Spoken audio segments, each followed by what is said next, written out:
araw mga kaparehas, narito po tayo sa pamalaang barangay ng Barangay Paco, San Rafael, Bulacan, na kung saan ito po ang kanilang pamalaang barangay. Ayan po mga kaparehas ang nasasakupan ng Barangay Paco, San Rafael, Bulacan, na kung saan ay malaki na po ang pagbabago at ikaganda at pag-unlad ng Barangay Paco, San Rafael, Bulacan mga kaparehas. Ayan po, dito naman po ang kanilang chapel na katabi.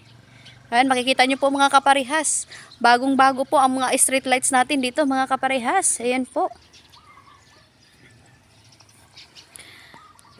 Isang pagbati po sa ating butihing punong barangay, si Kapitan Danilo Canusa, ang ating punong barangay na naglilingkod at nagsiservisyo po dito sa Barangay Paco, San Rafael, Bulacan. At isang pagbati din po sa buong kawani ng Barangay Paco, San Rafael, Bulacan, sa kailang mga barangay kagawad o mga barangay worker dito po sa Barangay Paco, San Rafael, Bulacan. Mabuhay po ang Barangay Paco, San Rafael, Bulacan. God bless us all.